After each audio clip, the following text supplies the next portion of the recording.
questions suggest that the costs be recovered through a few different methods. Number one, the Pinery Provincial Park contribution, which is $1.45 million for the double train and $1.16 million for the single train. Number two is development charges. Three is connection fees or lot fees. And four is the current users have contributed to it already from existing sewer rates. And that's what I mentioned earlier. We've already started to collect money for zones 3 and 4 in our sewer rates. And for the sewage treatment facility as well.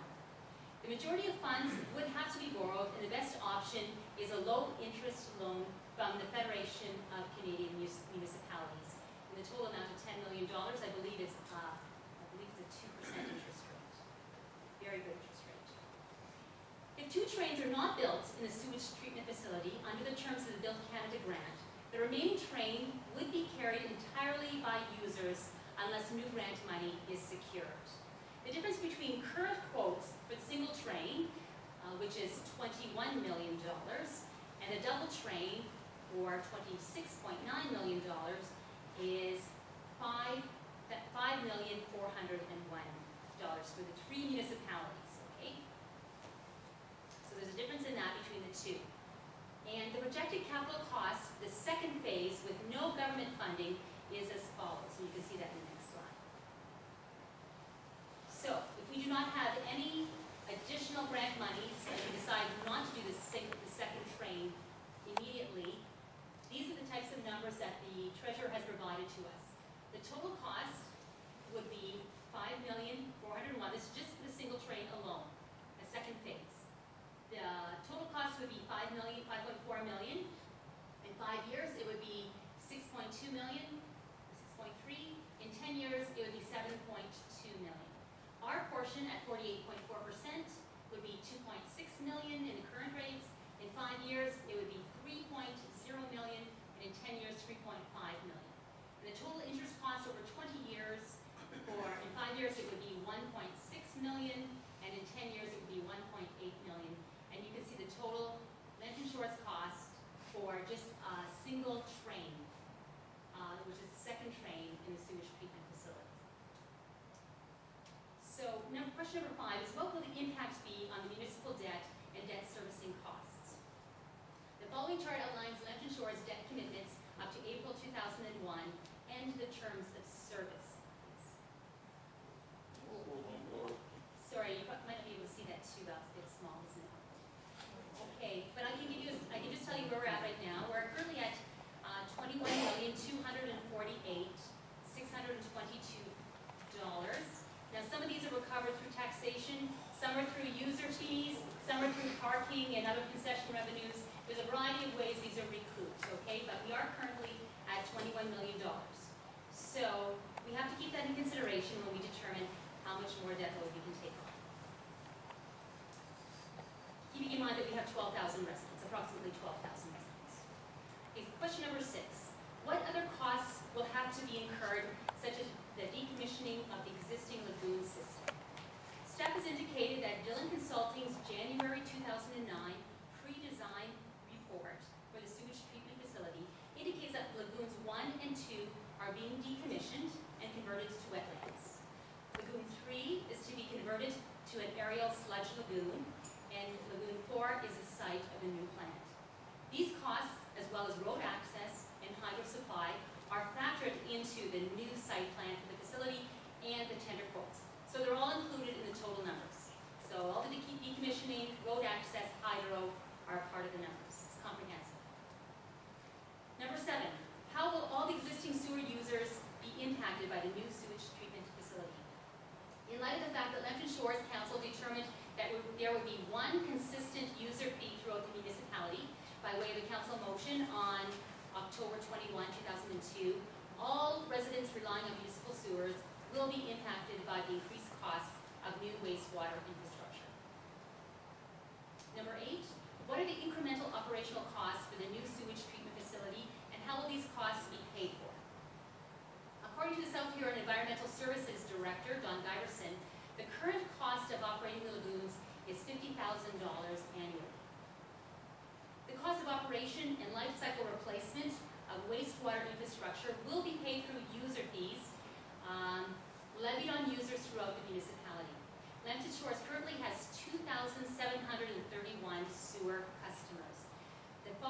annual costs will be borne by existing users unless new users, residential, industrial, and commercial, are connected to the system. See what it means.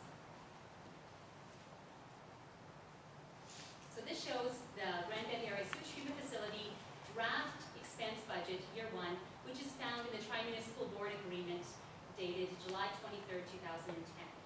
As you can see that there's approximately $1 million committed to reserves on an annual basis in order to this life cycle replacement costs, and the remaining $400,000 are for the annual operation costs. And this $1 million put into reserves for life cycle replacement is for a double treatment train. So number 9 is, what are the best estimated costs for the proposed collection system for Zone 3 and 4? According to the WestShore's Treasurer email dated November 25th, 2011, the number of prospective users in Zone 3 is 1,142, and in Zone 4 is 746. The AdHoc Committee had previously collected the numbers of lots from associations, but these figures from the Treasurer include taxpayers facing Ontario Street on Highway 21 that might not have been part of an association. According to the information provided by Janet Ferguson, WestShore's Treasurer, in an email dated November 7th, 2011, the cost for the Zone 3 and 4 collection system would be as follows. Could you do the next slide, John?